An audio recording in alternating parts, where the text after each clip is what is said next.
How would you like to grow your business the easy way, and in my humble opinion, the fun way, through speaking? Yes, you can literally speak your way to more business, and we can show you how. You know, when I started my coaching business 15 years ago, I struggled making only $900 in the first 2 years. Yeah, you heard that right. Less than $1,000 in 2 years. The problem? I was busy running around to networking events and handing out business cards, trying to help everyone, everyone. Then I took the stage for the first time in my life and began speaking and teaching about the strategies I coached on. And when I really got my message dialed in, my business went literally from 3 figures a year to 7 figures. The secret I finally realized is that when you take the stage, you instantly become seen as the leading voice in your niche or industry. Today, we show entrepreneurs just like you and just like I was how to dominate your niche by becoming the leading voice, not just another expert. We run an incredible business mastermind speaker training program. It's called The Leading Voice. You guessed it. If you head over to leadingvoiceplatform.com/podcast and grab my free roadmap, 8 Pillars to Profitable Speaking.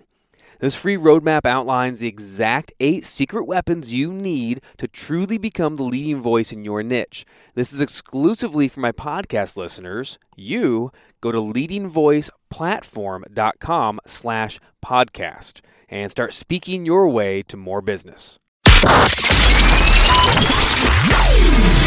Welcome to The Driven Entrepreneur, where we sit down with visionaries, trailblazers, and entrepreneurs and discover why and how they do what they do. We'll get the backstory, plus plenty of life and business lessons along the way. Here's your host, Matt Brauning. Broadcasting from the Leadership Academy studios, aka my new basement. Welcome to The Driven Entrepreneur, the go-to plan for coaches, authors, and speakers, and entrepreneurs of all kinds to start, grow, and profit a business that you love. That's why we're here, because we love what we do. We love business, and I know you do too. Hey, I'm your host, Matt Brauning, and today, I always say I'm excited about today, and I always am, but this time I really, really am. I just wrapped up an interview that you're about to listen in on with one of my dear, dear friends that, we're going back over 20 years that I've known this young lady. Maggi Mayfield joined us on the show. Now, if you want an example of when, I was not that great of an interviewer and she was amazing. Maggi actually debuted on our podcast on this radio show at episode number 5. One of the first people that I said, hey, I'm doing this thing. Would you be part of my thing, Maggi? And she was like, Matt, of course I'll be part of your thing. Now, Maggi is, so that was episode 5, and now she's coming back around as we're rounding the bend for our 300th episode. She is a guitar parody comedian who's based in Austin, Texas. Now, she tours nationally. She's done festivals like the Sno Jam Comedy Festival, Ventura Comedy Festival, Riot Grrrl, Plano Comedy Festival, and galore. She's open for comedians like David Spade, David Koechner, hosted Craig Robinson. She's been just in the comedy world all over. But we get into this interview a lot about what her dreams are, and what she's been focusing a lot of the time on lately is, like a lot of us, when you start to really make waves somewhere, it allows you to have this platform that you get maybe, more freedom to choose. What do I really want to contribute to the world? And she's putting a lot more time and energy. We'll get into her music. And she actually has some, a ton of comedy songs. Her latest comedy album, Wake Up Maggie, is out. And that's really, really fun. Definitely worth a listen for sure. But she has, some albums in the works that are less comedy and more touching, more inspirational. She'll be doing a lot of acting as well. So you can find Maggi all over the place. Just filmed in a new pilot that's hopefully being launched coming up in this season. And we get into merch in business. Should you have merch, and what kind of merch and why? We get into touring and schedules and how to, really do work that you love, and how to say yes to the right things and no to others. We talk about the acting world. We talk about the comedy world. We talk about the business of all of it, and how you can take and apply these lessons to your own life. So I hope you enjoy it. We don't spend a lot of time on the background in her story because we covered more of that when she was on the show last time. So again, go to mattbrowningpodcast.com if you want to get Maggie's episode in the archives. It's number 5. You can listen to her backstory there. But we really just jumped right in because it was good seeing her and we only had so much time. So I didn't want to waste a minute, and I wanted to share every minute with you guys. So without any further ado, I hope you enjoy my conversation with my dear friend, Maggi Mayfield. Where are you? Are you in Austin? I am, yeah. Little home studio, just hanging out. How is it going? Austin is so great, and this town, it's wonderful to be surrounded by family, so it helps with this element of balance that we all seem to struggle with. But this town is so excited about performance art, and they want to pay for it. Like, there's politics here, there's tech here, there's live music, but for whatever reason, like, these they love it. So great. I'm working my ass off, but like, I'm having a great time. I feel balanced and full and like good, you know? That is outstanding. Yeah, because, by looking at your Instagram and Facebook feed, that's exactly how I would assume things are. Yeah. But that's also a snippet, right? Like, yeah. That's just the little bits. But because I haven't seen you in, I don't know, it's been a minute. 4 years, 5 years? Oh, wow. I mean, I think it went fast. A pandemic in there, but, it's counting. Oh, when was that? That was 06. Yeah. I remember that. Yeah. Yeah. I'm so glad that you brought that up though too. Like, I work so hard to keep that as like real as possible. And when people tell me they're like, man, you're just like you are online. I'm like, good. That's exactly the best compliment that I think I could ever ask for. You know what I mean? I love it so much. I love it so much. Oh my gosh. How are you? Where are you in the world right now? I'm in Grand Rapids, Michigan. And I'm just saving. Yeah. We've been here almost 4 years now. And yeah, that's very, very cool, very fun, very exciting. By the way, we're recording already. I don't know if you knew that, but this is just going to, be part of the show. So I saw. Yeah. Because I can tell, like with the radio background, that's just what you do, right? The guest walks in the studio. You're like, I don't want to waste a second with someone when I have a celebrity in my midst. You know what I'm saying? Yeah. When I have a Maggi Mayfield in my midst. Oh, God, stop. You're so freaking nice to me. You are one of those people, man, that like, I never would have saw either of us branching off and doing these like amazing wild things. But like, man, I'm so glad that our paths crossed and like, we've done the work to stay in touch, and it is so fun to cheer you on and to watch. I mean, because you've been busy, like even through the pandy, you were like, I'm on TV and I'm doing all these things and like asking for people to help you, like superhero this and. Can I use that? I have not heard anyone say through the pandy. Pandy. I don't know. It sounds more fun somehow. Wow. I mean, I don't know about you, but the pandemic for me was like incredible. It was so good. There was a lot of goodness. I hate saying that because I know so many people really struggled and really suffered through it. But I think it's like one of those both and situations, right? Where it's like you can't just say it was a terrible time because there was a lot of terrible things, and certainly, right? But then there was also an unbelievable amount of opportunity, and there was families that got to reconnect. I mean, for me, like I got to actually be forced to be home and not be on the road, and all of a sudden it was like, oh, I didn't realize really what I was missing with the three of us back at home together. So now as I'm recreating the post-pandy me, it includes a lot of different schedule, a whole different kind of a thing, changing the structure all around. It's the balance, you know what I mean? And that's so hard to figure it out. I mean, I'm Maggie, still learning about it, but yeah. What the heck are you doing now? Give me a pie chart of, you got comedy? Are you writing? Are you doing any production anymore? Is it like, what's the percentage of the things you spend your time on or the things you spend your dreaming on? What does that look like right now? That's a great question. I would say it's mostly acting. I'm doing a lot of acting right now. That's right. Yeah. What kind of acting you been doing? I just got back from filming a TV show pilot. I can't go into too much detail about it, but basically it's about a comedy club set in the medieval times, and I am the representative female character on this show. So it's a huge part, and It is so well written. It is so funny. The director they got on board for this is so incredibly talented. Has won so many awards. Like all the pieces in place. I got on set and I looked around and I was like, I don't know what I'm doing here. I can't like you want me? Okay. I don't belong here, but I'm not going to tell anybody that they're wrong, you know? And so it's that whole. Does that ever change? Because we got to talk about that a little bit at some point. Does that ever change the, like, you know, I always feel like I snuck in the back door pretty much wherever I am, whether it's TV or interviewing you or writing a book or whatever it is. I never get used to the caliber of people that you continuously get better and better caliber of people, character, opportunities. You know what I mean? And you're always improving on it, but I don't know. Like I never feel like I'm supposed to be here in a way. I mean, I get it, but I don't, you know? What about you? I have transitioned to some, like when I was in radio broadcasting, I did that for 15 years. And towards the end, I was like, I know what I'm doing. I belong here.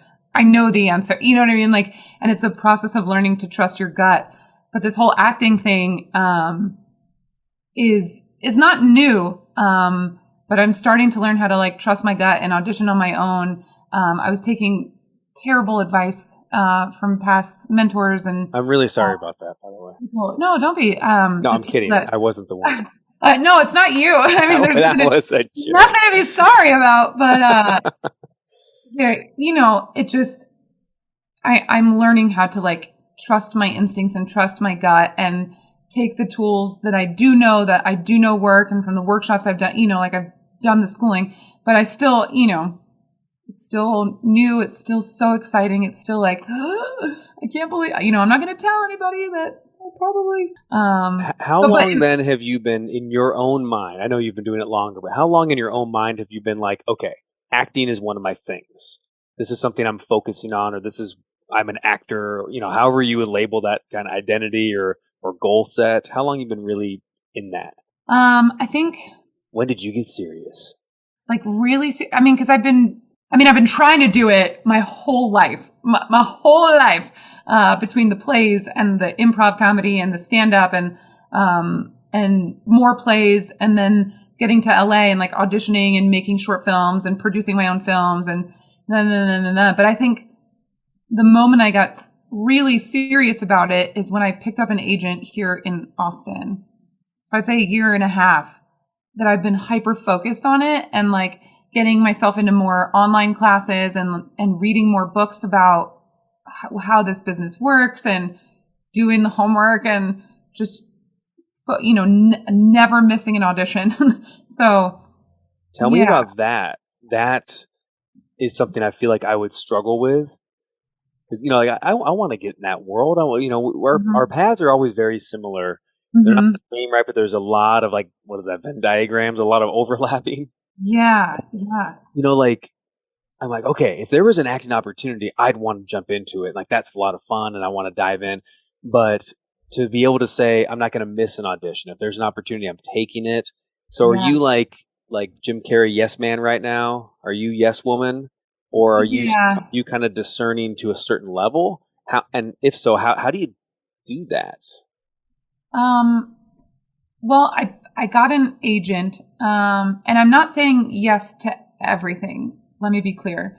'Cause there are opportunities that people will pass to me that are outside of my agent where I'm like, oh, that the job is too far or the pay isn't quite worth it, or, and there's a lot of factors that go into it too. So it's not just like, oh, the pay's not worth it because the drive is too far. It's like, well, it could be worth it if there were people, the right connections in the cast or crew that were, you know, exactly. Like networking, your time is valuable. Also, I mean, you know that purpose-driven entrepreneur, your time is valuable. You only get it's $100 a day, but you're going to be on set with James Cameron. Like, well, I feel like I might do that.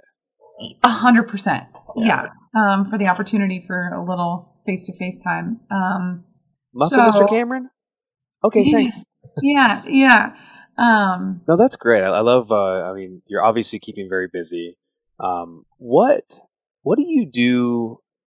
Do you ever have a moment when you probably do, moments when you need to unbusy?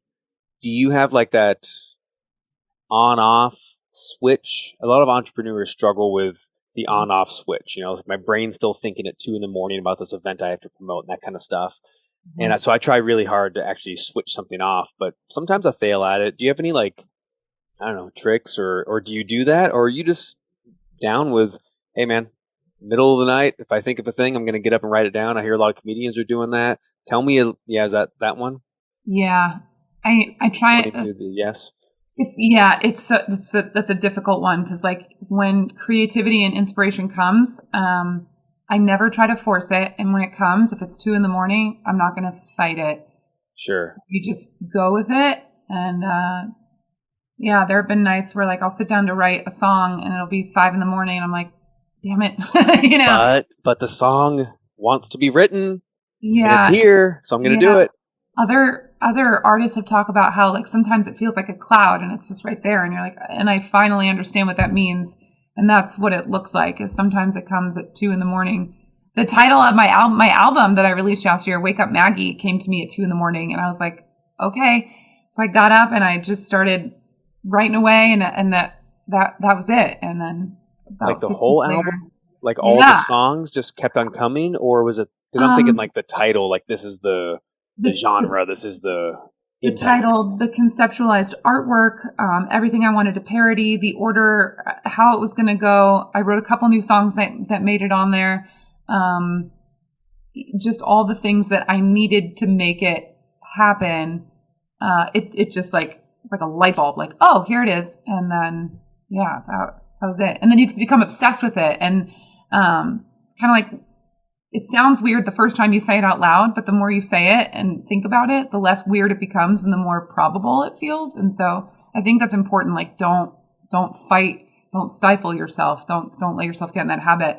And so it's the same thing. If you're having trouble sleeping at night and you wake up and it's 4:30 and you're tossing and turning and next thing you know, it's 5:30 and you're like, well, I'm just going to be tired today. Just get up. Don't fight it. Don't try and waste all this time trying to go back to sleep. Your body's trying to tell you something. Just get up and go slow and be gentle. That's it. That's all you can really do. Right? I love that. Okay. No, that's actually really, really good advice. Yeah. I just keep hearing some version of just get the natural flow of who you are, how your brain works, how your body works, lean into it. And I'm a big proponent, right? You know that. I don't like fighting my nature, so if the way I get motivated is by deadlines, then I'm all about, let's throw some deadlines. I'm not going to get my book report done 3 months ahead of time. Ever since I was a kid, it was, and a lot of people relate. It was the night before, 11:30. I'm not supposed to be up that late, but that's when I'm starting and finishing my book report. And I'm 42 years old now, and not a lot has changed. We have a new book coming out right now, actually, as we're recording this. And you have your album out. We have stuff going. There's a pre-release right now, and I have a stack this big to do. And part of it is because I know now we're in the end game, so it's go go go. So I'm actually doing that on purpose, right? I'm leaning into that strength instead of trying to plan to be a project manager, which I'm not good at. So. You have an agent. Do you have anyone on a team or whatever at this point, or is it Team Maggie? Are you promoting? Are you creating? Are you networking? Are you you're doing everything other than what the agent will do as far as booking? How does that work in that world? Sort of. It's a sort of. It's a it's a lot. It's a lot. So I have an acting agent. I have a voiceover agent. I have a manager who helps get me booked with comedy shows because I'm about to hit the road in July for the whole month. And then I've got a guy that I work with, specifically my music producer, and then a film editor. And so these are my go-to people. If I need stuff done, I know that I know the expectation of what I'm looking for. They know they're going to get paid. And then they're easy to help flesh out these ideas. The most difficult thing, and maybe you experience this too as a creative person, is you see it, but how do you explain it to someone else? Right. So if they're not creative, especially. Right.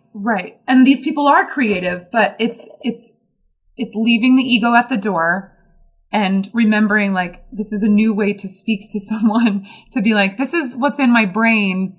Do you understand? I don't have the skills needed to make this thing happen, but I need your help to make it happen. Right. So it's all collaborative. And that's what all these, the agents, the manager, my editor, music producer, like all these people are collaborators with me. Right. So when I was like, hey, manager, I'm going to go on tour in July. These are the main cities.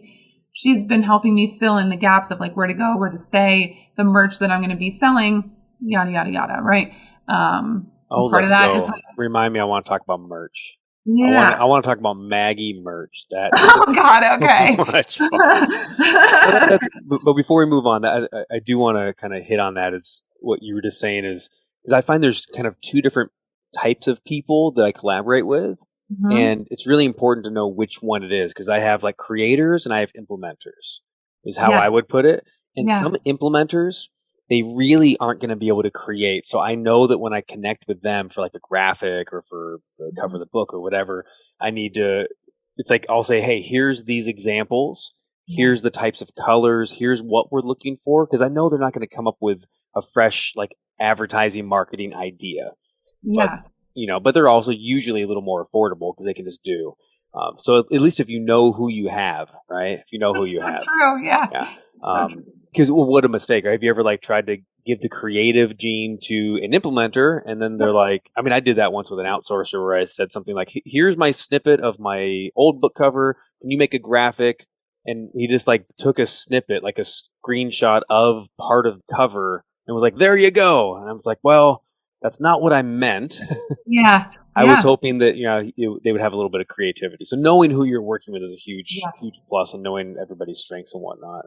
Do you ever find it hard to communicate your creative vision? And if so, like, what's an example of, I don't know, maybe you don't have to say who, but when there was like a miss, when you're like, I'm trying to get this done, this is the song, and then it comes out sounding like circus music, and you're like, this was not right.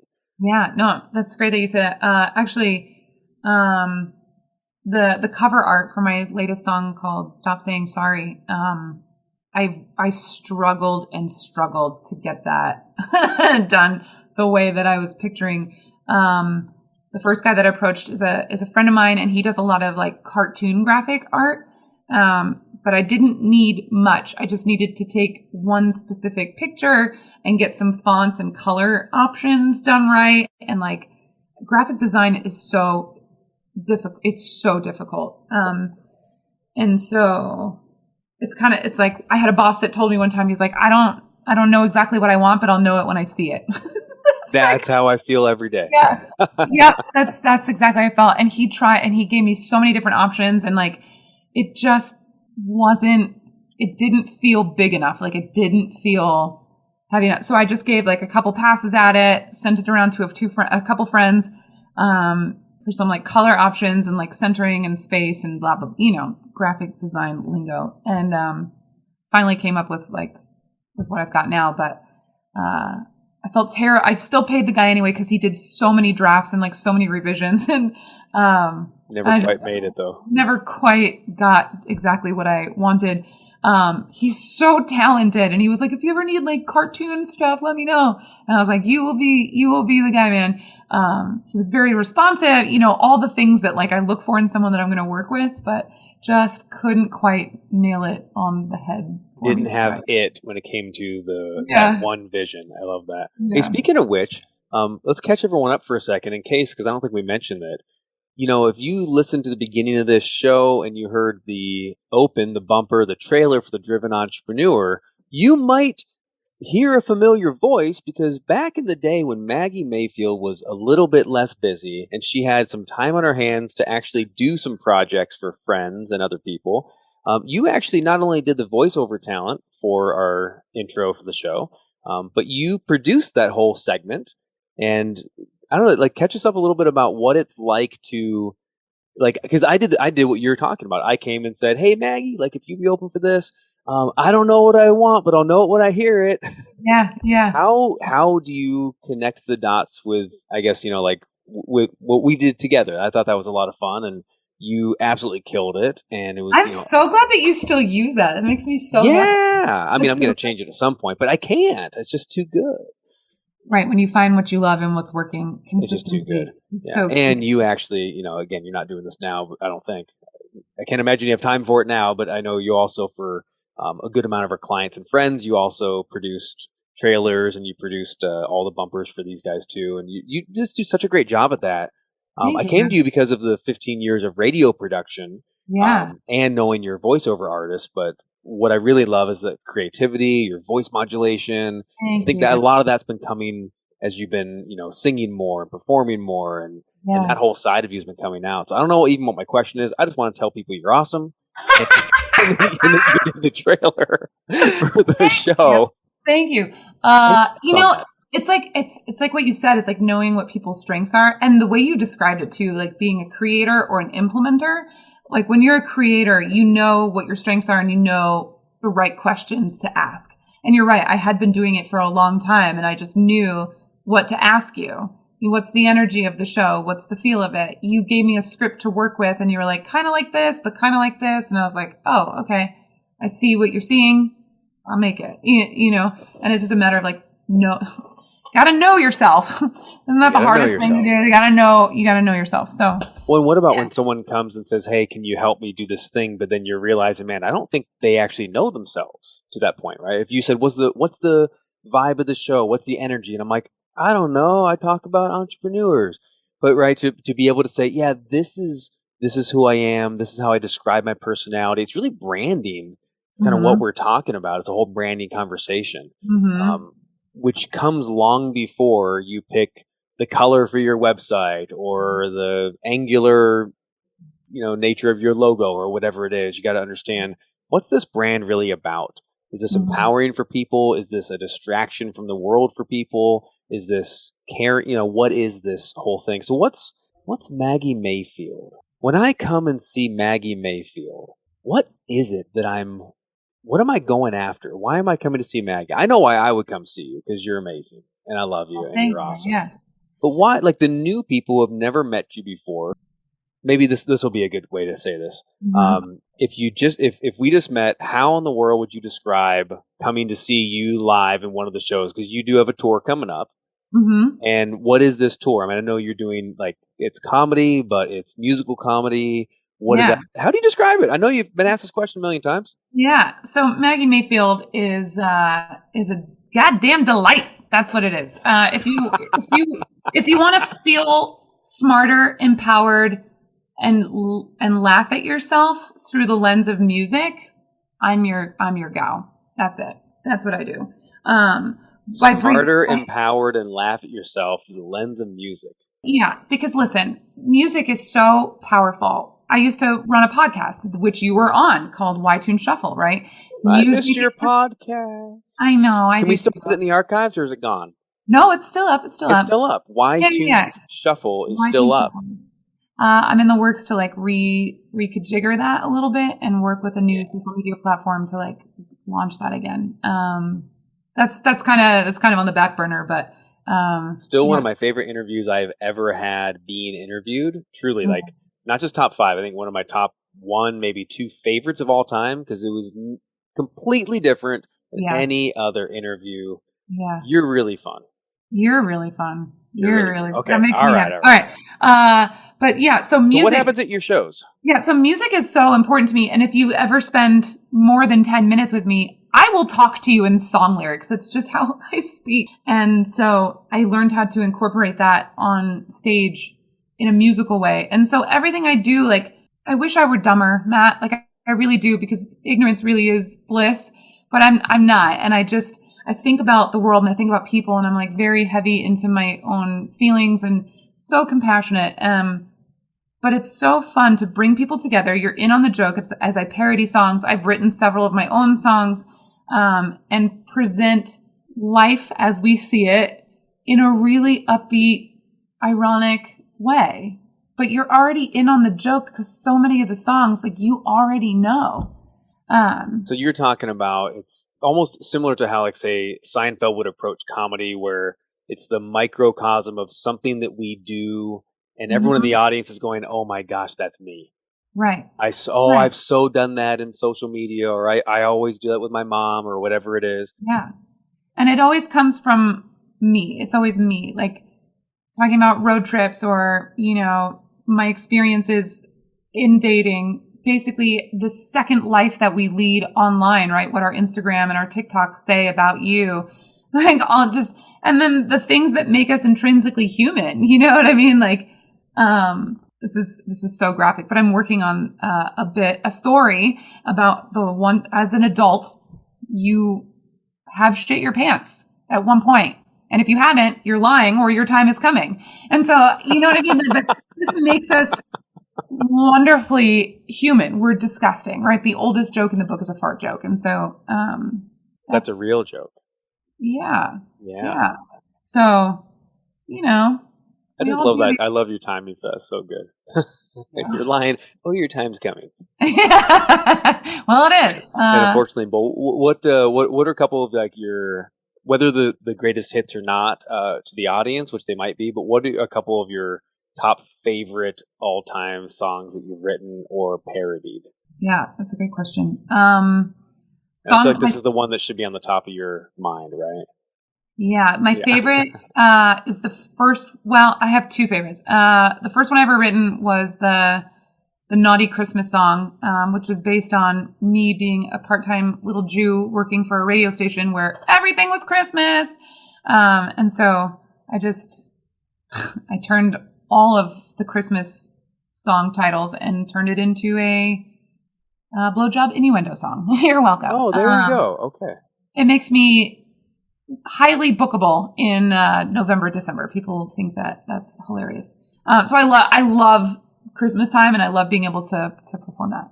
On the other side of that, there's a song I do called the Conspiracy Theory song, and people eat it up. And I don't play one way or the other where it's like, do I believe or don't I? I don't care. The idea is like, have you seen it? How far down the rabbit hole online have you gone? You know, and so that's kind of where I play. And they're like, oh, I've heard that. And then we all have like, it's a big laugh. People love it. So that's so good. Yeah.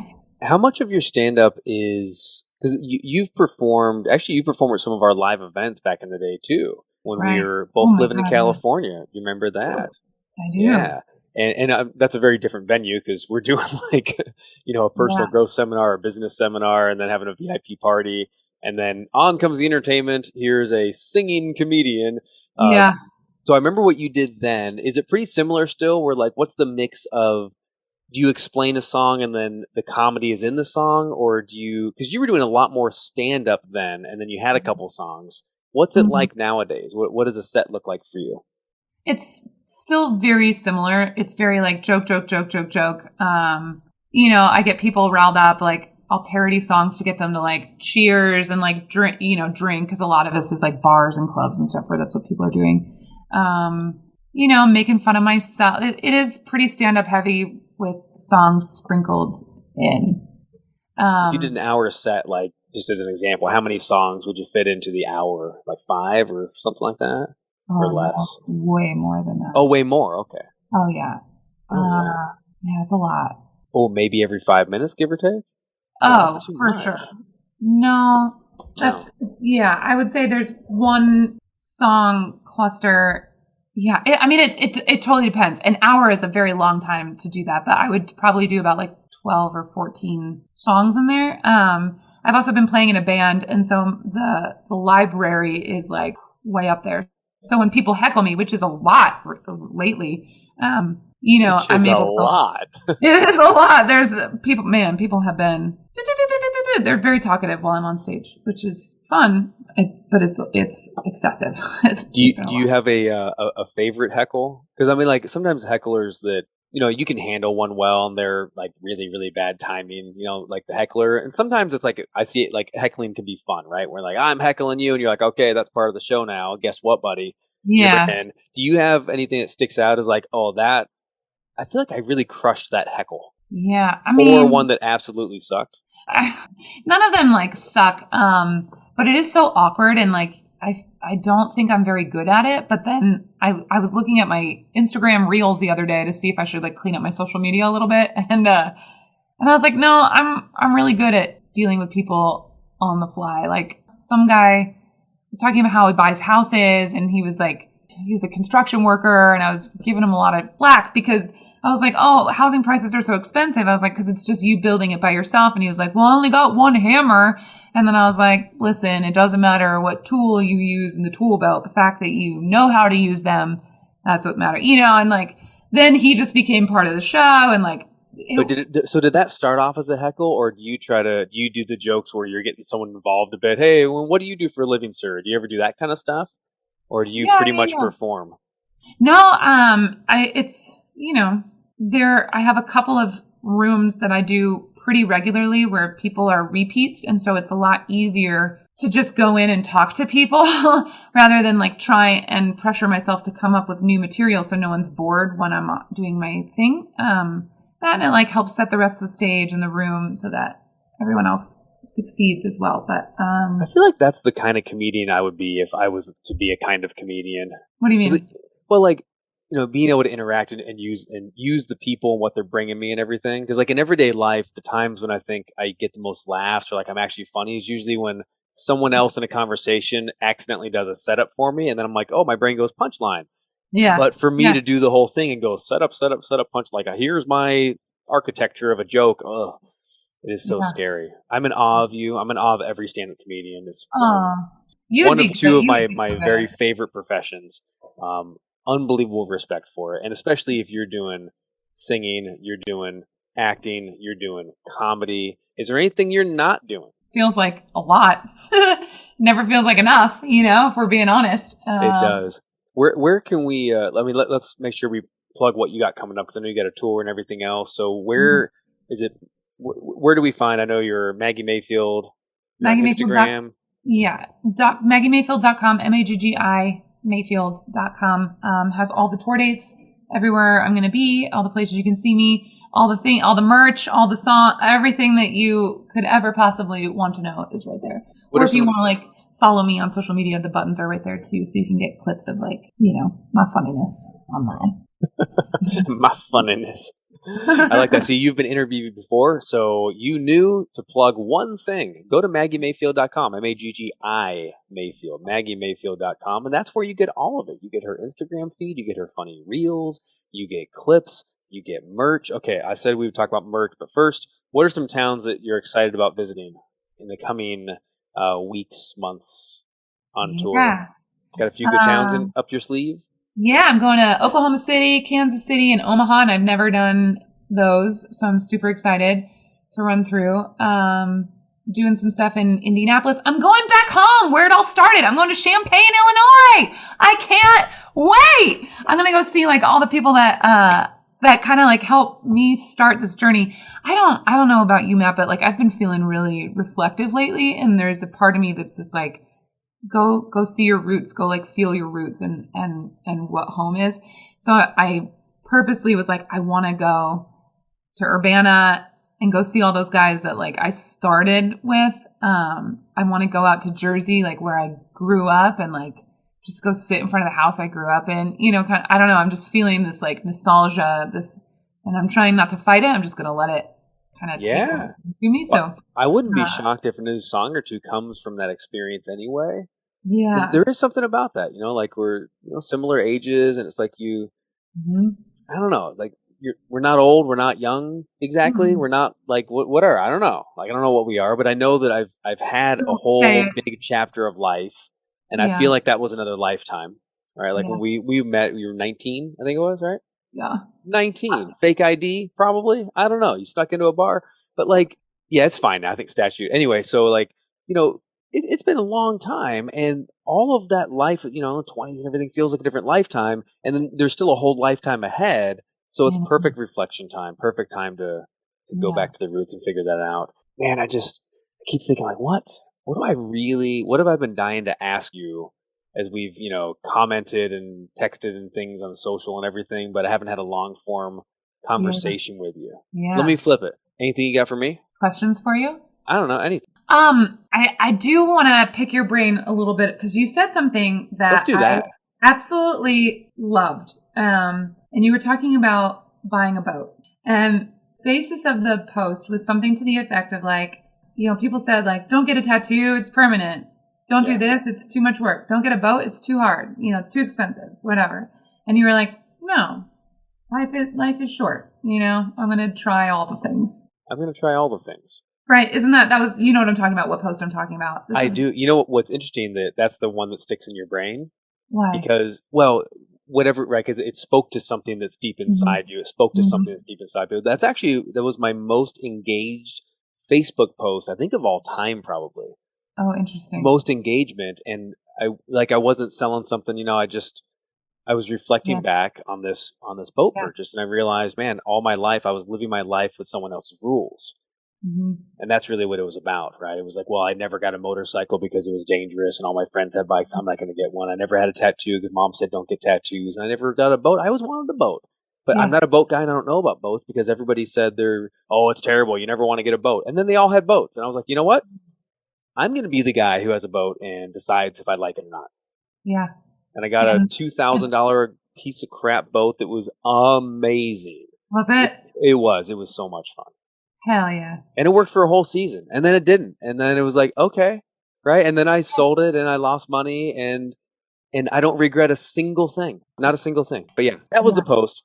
What are your thoughts on that? Yeah, I was just going to ask you, what's on the horizon? What's the next thing, right? Because we're doers, you know, movers and shakers. So like, what's next? What's the next thing that you're like, oh, I've always wanted to try? You know, this is going to sound crazy, but you know what? What? I'll tell you right now. No one else knows this yet. I'm just going to announce it right now with you.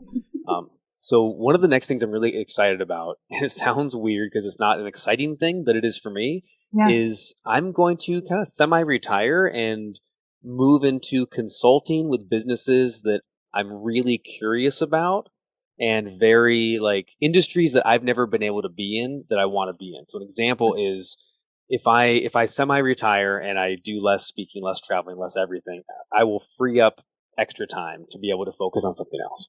So I'm looking at finding, you know, I found one guy, an entrepreneur in the construction trade, and I love the trades.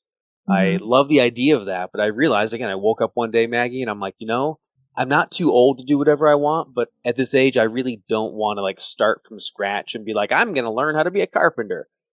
But I love the trades, and I have a huge amount of respect for people that can devote their lives to a craft physically with their hands, or like you with your voice and your creativity. Anytime you devote yourself to a craft for years and years and years, decades, I'm like, man, it just inspires me so much. So in this next season, I'm looking at, well, how can I align with a business in one industry, a business in another industry, and then bring what I bring to it, which is, you know, the entrepreneur creativity, systemizing, pattern recognition, all the bizarre things that I do that aren't really marketable in the world, but really, really work inside of a business. Right. I don't know. See, and that feels like a letdown. It's like, that's not an exciting thing, but it's really exciting. No, it is really exciting. Right. But this is the idea. Like, this is your first time saying it out loud. So it's like, it might be weird, but you have to say it more and more. So it's not weird anymore. Yeah. And then one day I just wake up and go, well, I'm a consultant. This is just what I do. But 100%. it kind of, it will be. That happened with everything else, right? Yeah. Yeah. One day you woke up and you didn't say, I'm trying stand-up comedy. I'm learning stand-up comedy. I'm doing some stand-up comedy. One day you woke up and said, oh, I'm a stand-up comic. Yeah. One day you woke up and said, I'm a radio producer. Yeah. I'm an actor. Yeah. I'm an author. All the other stuff. That's great, man. Yeah. Go for it. Yeah, really fun. You know, yeah. So hammering this next book out. This one, you can see it back here. This is the third book, Driven to Courage. Oh, great. How to deal with the unexpected and come out stronger. Oh my God, that's great. Because no one you know has gone through anything unexpected or having difficult life changes in the last couple of years. But I figured there might be a few of us. I know it was for me.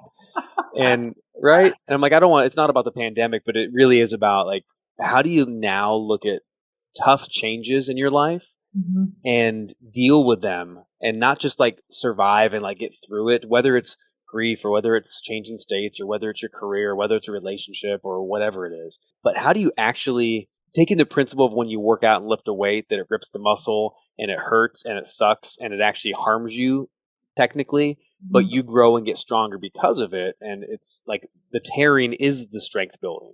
So the whole concept is how can the tearing be the strength building? And I think it is. I mean, I know it has been in your life. I know you've gone through some crazy, incredible things, and you have come out nothing but a strong, inspirational, amazing role model of a woman.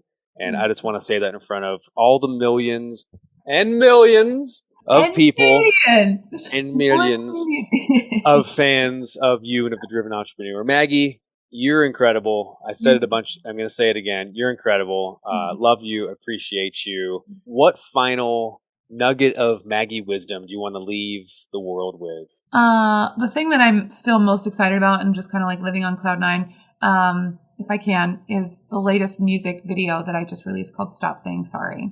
And I think it's so important that we stop apologizing for existing, that we stop apologizing for things that are out of our control. Come on. We didn't do, you know what I mean? You don't have to, I think you did it earlier. You're like, I'm so sorry. And I was like, for what? Why? You have no reason to be sorry. What? Right? Because it does two things, right? It makes when you actually do need to apologize less effective. And two, like it diminishes you as a person. Like it makes you smaller. And you don't need to be smaller for anyone, for anything. So glad you said that. Yeah. So this is a new music video. It is so brilliant, Matt. I'm so proud of this. This is Is this out or is this TBD release? No, it's out. It's out. Where can we find it? MaggieMayfield.com, or we go over to YouTube and look for it? And on YouTube, yeah. If you go to MaggieMayfield.com, it's like the first thing that you'll see. It's the first thing. MaggieMayfield.com. It's like this is fun. Stop saying sorry. It is literally right on there. Maggie, we never talked about merch. Hey, that was your final nugget, but it doesn't mean it's the final thing out of your mouth. Tell me, you have some merch available. Of course, you can find that at MaggieMayfield.com. I'm just going to plug you over and over again. But my question is, I've been thinking about merch for years, and I have these open, like T-shirt designs and all these things, and I just never can quite prioritize it. How did you make the decision of what kind of merch to have? Do you just follow the industry and go, hey, they have T-shirt CDs, so I have T-shirt CDs, or like, what do you do? Yeah, it is is that it? hard. It is the hardest thing because it's like, who am I? And what are people going to want to buy that's going to make them feel good? Basically, merch, I've learned, is just an excuse for someone to talk to you, to connect with you. It doesn't matter what it is that you have to sell. Basically, after a show, after a speaking event, they just want a reason to talk to you. And it's awkward to just do that. So when you have a table full of things, they can be like, Matt, it's so great to know you. And you could have pens, buttons, stickers, calendars, doesn't matter what's on the table. They just want to come up and tell you how great they feel, that you made them feel great. And popping a 20 down on the table, walking away with a calendar or a magnet is going to make them feel like they gave back what you gave them. That's what I was going to... Okay, so one thing that merch does... I love this. This is actually really good business conversation. So one thing that merch does is it provides a context for connection, is what I'm hearing. 100%. Right? And to just... Because I'm one of those people, you talk about stop saying sorry. Mm-hmm. And I guess I've been on stage enough, not like a rock star like you, but speaking and conferences and whatever. I've done it enough times that I know the feeling when I'm in the attendance and I go up to someone and I'm like, oh my God, they got a million things going on and they got all these people coming to say something and they have their next thing they have to do and whatever, right? Mm-hmm. So I'm very mindful of that. So I'm Mr. Hey, I just real quick, real quick. Oh, sorry. Hey, mm-hmm. And I don't want to be that person. So it is kind of nice if they have a $20 t-shirt. Okay, great. Hey, want to grab a t-shirt. And while I'm doing it, it's my context for connection. That's really cool. And then reciprocity as well. Yeah. Where it's like, hey, I got all this value from you. Like, I want to do something back for you. Yeah. Yeah. What about, one of the things I always think of with merch is there's that piece of I want to take this experience home with me. Mm-hmm. I want to keep this with me. I want to anchor it. How do you describe that? That part of when I go to an Eagles concert, right? I want to get a t-shirt so the concert doesn't end. That's my feeling. Is that the same kind of thing for you, or what have you seen in interactions with people in that way? People love t-shirts. The thing is if you're traveling, which you do, it's difficult to carry that stuff around with you and making sure that you have the right sizing. And if you do multiple colors, heaven help you. It's cumbersome to carry that stuff around. You get a whole store at that. 100%. So I do t-shirts and purses and all kinds of cool stuff online. But when I go on road gigs, I carry CDs, which is also outdated and dumb. And so I have to make a big joke about, you know what I mean? People go on iTunes and they can download it there. Or you can pay me with a CD that you can't even play anymore. You know what I mean? Computers don't have disc holders anymore. So it's what are you going to do? Cut your Coke on it? Great. Cool. You can use it as a coaster. That's what you do. But you still want to bring something home. Bring my music home. Right. So the CDs, it's wild. It's interesting though, because fellow comedians have gotten wind of it and they're like, I want one. And I'm like, okay, you can have it. It's fine. Like a CD? Yeah. And so I just like pay what you can. If you want a CD, like pay, I'll take $1 for a CD. At this point, I just want to like get rid of That's I have hilarious. I have so many of them at this point. I'll take one for $1. That's cool. Look at that. Wow, wait, hold that up again. Maybe we will use a video for this. Wake Up Maggie. Oh my gosh, I love it. Yeah. And so there's cool. Good photo shoot. Thank you. Yeah. That's what I mean. Like collaborating to like make that art and like figure out what and there's art on the inside. It's like there was a whole lot that went into thinking of that album. But now, so I do have t-shirts that like go along with the song. I specifically talk about a t-shirt in a song. And so I made the t-shirt so people can take that home if they want. But then also because I play guitar, I'm actually this afternoon, I bought a bunch of guitar picks on Amazon. Here we go. These are earring things. So I'm making jewelry out of guitar picks. And that's what I'm doing. Cool. So it's kind of like my nieces are going to help me so that I'll buy them a pair of cowboy boots on Amazon. That's what they want. And I was like, cool, help me. and then earn cowboy boots. Yeah, that's all they want. They just want to hang out with Auntie Maggie and then wear cowboy boots. Like Let's go. I love that. Right? Yeah. So that's the and these are much smaller, much easier to carry around. I can stuff 50 of them in my purse and it's not going to be annoying if they're not heavy. I could take them on a plane if I wanted to. So I like that. And like you could, right? You could like, do a promo thing with the picks and be like, Wake Up Maggie art on the pick. But I like that you're doing like unique. You're doing something that you're actually making. You're creating it because you're creative. I think that's really cool that you're putting that much time and energy and thought into the experience for your clients, the experience for your people. And what's cool too is like it could be. I don't know about you, but when I go to these like trade shows and fairs and stuff, like I always look ahead for Christmas. I'm like, is there something that someone I know would love here? And it makes Christmas fun. So it's one of those things where it's like, remember we went to that show? I wound up buying a pair of earrings and like that you liked, but walked away, So it helps me get gas to go to the next gig. It makes people feel good, and they're cool. They're so cool. Do you know how many pairs I already have? A ton. So many. Like 6 pairs. Yeah. So I'm like, I wear them. I'll make them. You can have them. So for an investment of probably a good 2.5, 3 hours and $20 online, like, hopefully this will help pay for all the gas to get between all the gigs. So that's going to be a lot of fun. You got to be careful with that. Like, trying out all your own merch is why I don't work at a cookie place. Because I would eat the profits. So, hey guys, if you want to see Maggi Mayfield, my dear friend, she's coming up Austin, July 1st. What is this? Oh, Cedar Park, Texas, July 2nd. Oklahoma City, July 7th. Omaha, Nebraska, July 8th. We got Omaha, Nebraska again, July 9th, back-to-back nights. We got Lincoln Square Mall. Where is that at? That's Urbana. That's Urbana. Oh, you're excited about that. I'm excited about that one, yeah. That's July 16th. Indianapolis, Indiana, July 24th, and more dates coming. Everything you can find at MaggieMayfield.com. Get out there, get some custom-made earrings, buy a compact disc, and laugh your little tuchus off. It's going to be a blast. Maggie, thank you. Thank you for hanging out with me again. Looking forward to catching up next time. And you're always welcome on the show. Next time you don't need to have a new album, but if whatever comes out, you just let me know and you're back on, okay? Thank you. You're awesome. Well, what can I say about Maggie? I hope you love her as much as I do. It was just so fun to catch up with her, and I just want to say I told her, but I want to just say it again to you. I am so proud of the hard work she's put in. I think Maggie is one of these examples of someone who just did the work. Rolled up her sleeves, said, this is my dream, I'm going to commit to it. She did that for 15 years in radio, hosting, DJ, production, and she really hit the pinnacle. I mean, when I was on her podcast, Y-Tune Shuffle, this is, I don't even know, 5-6 years ago maybe, she was producing right out of the iHeart Studios in Burbank, California, right in Los Angeles there. And it blew my mind. I remember when I walked up there, it was like going up the elevators and going through security, and I go, man, this this isn't this little radio station. This is the real deal. And she just crushed the radio world, and she's been crushing comedy, and now she's crushing music and now crushing acting. So I can't wait. You're going to see her in all sorts of things.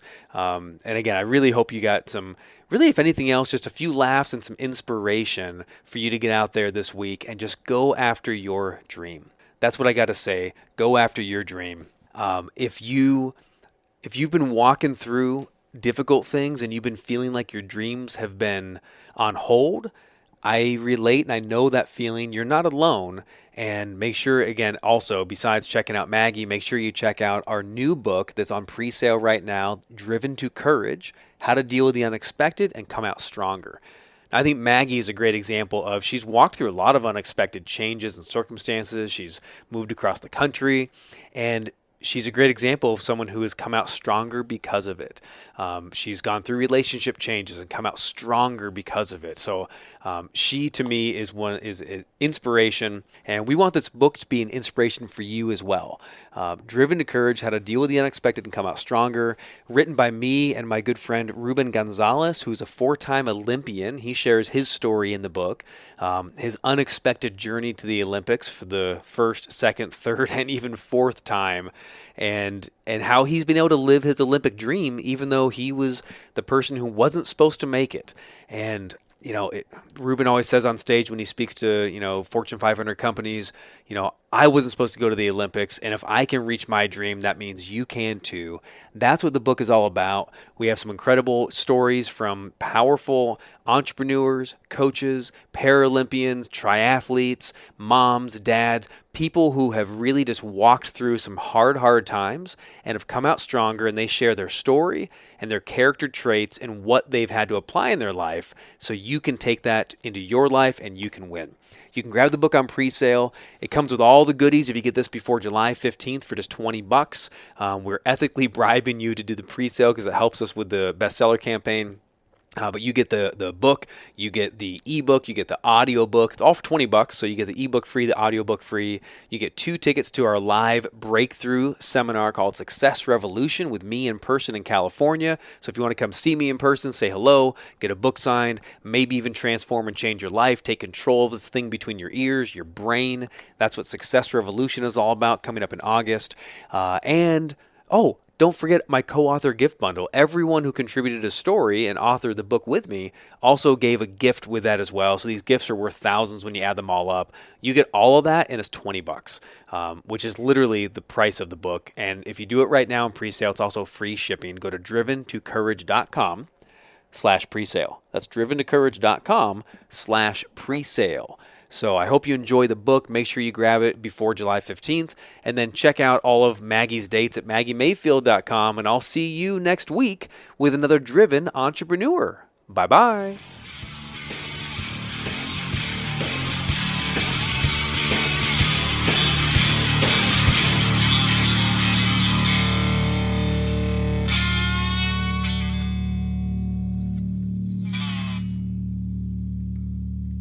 Hey, this episode is brought to you by my very own NLP practitioner course.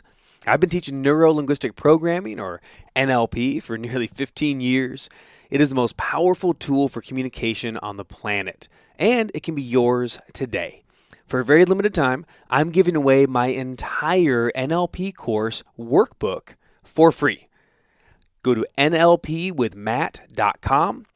All the patterns, all the tools, and the techniques of NLP in the complete course workbook, the same one that we use to teach our live certification classes, yours free. nlpwithmatt.com. Get it today. Let's get back to the show.